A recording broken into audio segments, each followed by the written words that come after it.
Namaste. Halo, selamat datang di YouTube channelku. Nama aku Samara Fahrana. Dan hari ini aku mau sharing aja sih tentang bagaimana proses aku dari yang dulu merasakan suatu penderitaan di dalam kepalaku sendiri sampai akhirnya bisa lebih banyak sharing tentang kesehatan mental, meditasi, dan juga yoga. Jadi ceritanya mulai di tahun mungkin 2018. Waktu itu aku merasa sangat bingung mungkin ya sama diri sendiri. Rasanya semua hal yang diinginkan sudah dimiliki, tapi rasanya stres banget dan penuh kecemasan. Dan akhirnya merasa depresi karena kenapa hal-hal yang dulu sangat diinginkan sudah bekerja keras untuk mencapai titik ini, tapi malah rasanya capek banget sampai burn out dan malas ngapa-ngapain. Mungkin ini first world problems ya, jadi aku juga menyadari bahwa mungkin harusnya bersyukur, cerita sama orang lain, katanya disuruh sholat dan ibadah aja dan akan hilang sendiri, kurang doa dan lain-lain. Tapi walaupun sudah akhirnya ditingkatkan ibadahnya, akhirnya ditambahkan rasa syukurnya, tapi rasa kecemasan ini nggak benar-benar hilang. Akhirnya aku dirujuk sama teman, disarankan sama teman untuk ketemu sama psikiater, minta professional help. Dan dari proses itulah aku didiagnosa memiliki kecemasan kronis, chronic anxiety, dan juga depresi di tahun 2019 awal setelah beberapa sesi bertemu dengan psikiaternya. Kaget nggak kaget sih, kayak oh ya ini cuma memberikan label terhadap suatu hal yang udah aku alami sejak lumayan lama. Tapi mungkin ada kagetnya kayak, oh artinya apakah aku ini rusak atau gimana. Hal-hal itu tuh ada di pikiranku. Tapi aku coba rubah sudut pandangnya untuk, oke, ini adalah sebuah kesempatan buat aku lebih sehat.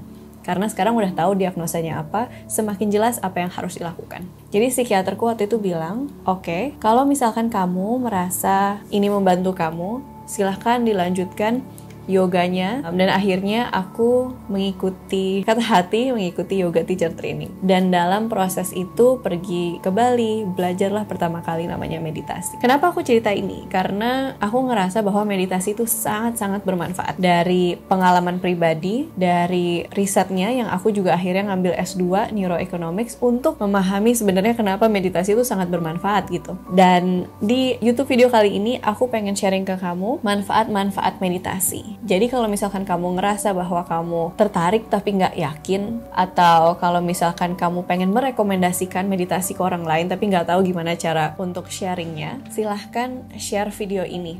Ya, sebelum aku mulai, boleh di like, subscribe, atau juga boleh banget untuk share video ini ke orang yang kamu pedulikan, apalagi yang mungkin pernah merasakan hal-hal yang sama seperti aku. Disclaimer, aku di sini ingin sharing aja pengalaman pribadi. Aku bukan mental health profesional, bukan psikiater, bukan psikolog.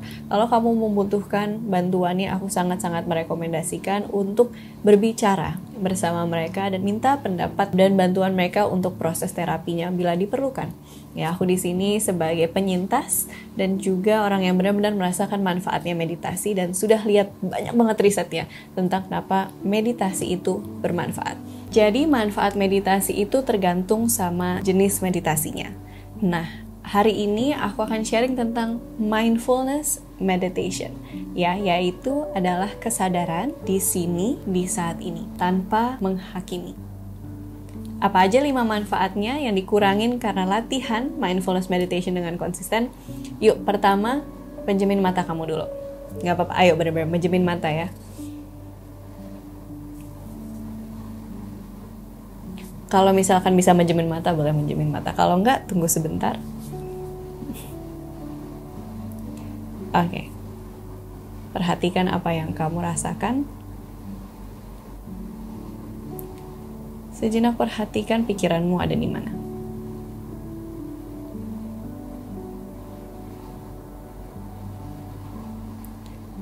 Siap. Oke, kita perlahan membuka mata. Tadi mau bilang siap gerak. Oke, sudah membuka mata teman-teman, selamat datang kembali, namaste. Jadi apakah tadi pikiranmu terlalu banyak di masa depan, hal-hal yang belum terjadi, atau di masa lalu, hal-hal yang sudah terjadi? Jadi, yang pertama, mindfulness meditation mengurangi rasa kecemasan terhadap masa depan. Yang biasanya kita takutkan karena belum terjadi, tapi kita melihat senario-senario yang paling buruk.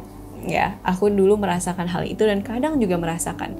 Tapi saat kita sadari, bawa perhatiannya kembali lagi, kita bisa mengatasi kecemasan. Ini adalah risetnya untuk mengurangi kecemasan.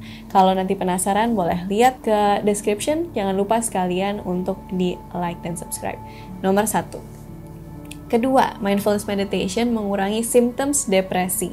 Ya, melihat hal-hal mungkin lebih banyak ke masa lalu membandingkan dengan saat ini, rasanya apatis dan lain-lain. Boleh banget untuk melihat riset ini, bagaimana bisa mengatasi symptoms depresi dengan latihan yang konsisten. Yang ketiga adalah mengatasi stres. Jadi saat kita rasanya stres, ngerasa nggak bisa melakukan sesuatu yang harus kita lakukan. Secara simpelnya kayak gitu kan ya. Kayak misalkan kita stres sama pekerjaan. Kayaknya pekerjaannya banyak, kita nggak punya kapasitas untuk melakukan semua hal yang harus dilakukan. Contoh stres seperti itu. Contoh stres tubuh, mau melakukan sesuatu tapi kita kurang istirahat. Tubuhnya juga ngerasain stres. Meditasi, mindfulness, itu membantu kita untuk merasakan tubuh kita. Tubuh kita kalau tegang, kita relaxing. Coba sekarang kamu rasain tubuhmu yang mana yang tegang. Aku tiba-tiba nyadar, oh ternyata leherku tegang juga ya. Jadi setelah sudah sadar di sini saat ini, ya udah, mungkin aku butuh stretching. Ya, contohnya seperti itu. Oke, lalu ini adalah bagaimana mindfulness based stress reduction bisa mengurangi rasa stres. Oke. Yang keempat adalah rasa sakit, chronic pain. Jadi kadang rasa sakit itu udah rasa sakit di tubuh, kita ada psychological pain. Merasa bahwa aduh aku harusnya nggak sakit kayak gini, tidak menerima dan lain-lain. Nah, psychological pain ini bisa kita kurangi dengan ya udah membawa perhatiannya dengan rasa sakit di tubuh kita. Apapun itu.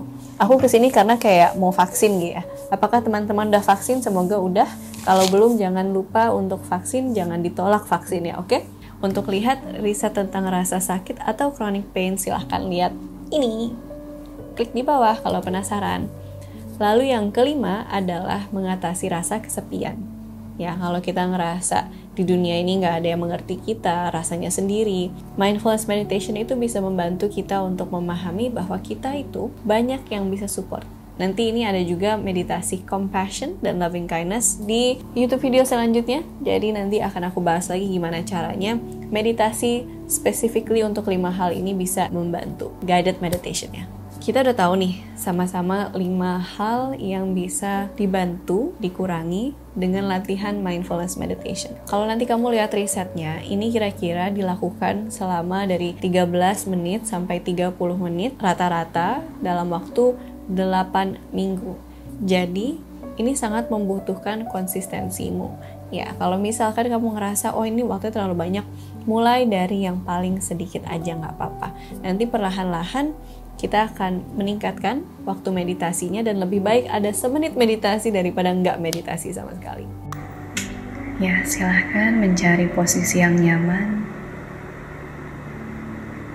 Meluruskan pinggang, pundak, dan ujung kepalamu.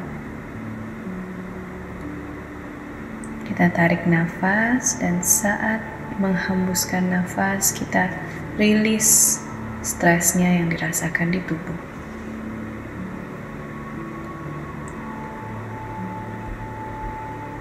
Bila merasa nyaman, silakan perlahan-lahan menutup mata. Kita akan terus tarik nafas. Saat menghembuskan nafas, buka mulutmu, rilis.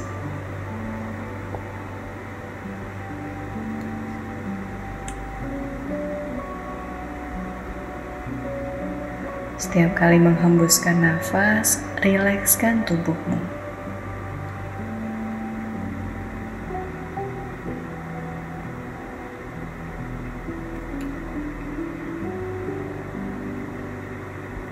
Merasakan bagian tubuhmu yang menyentuh permukaan di bawahmu. merasa terkoneksi dengan bumi, dengan setiap hembusan nafasmu. Semakin rileks.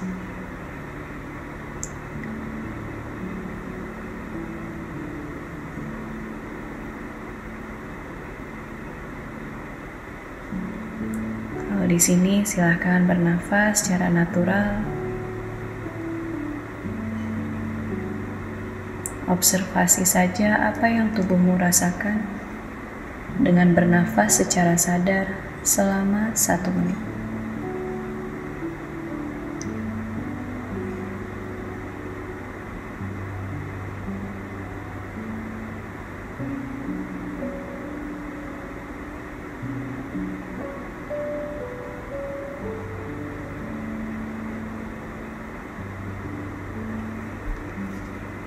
Saat kamu sudah siap, silahkan perlahan-lahan membuka matamu. Terima kasih sudah bermeditasi bersama. Semoga meditasi ini bermanfaat untuk menunjukkan simpelnya kita bisa bernafas secara sadar 1 menit saja. Dengan menghembuskan nafas, merilekskan tubuh, kita bisa mengurangi stres dan kita perlahan-lahan mengurangi rasa takut, rasa cemasnya, terlalu berpikir di masa lalu ataupun di masa depan. Karena yang kita punya hanyalah di masa ini. Namaste.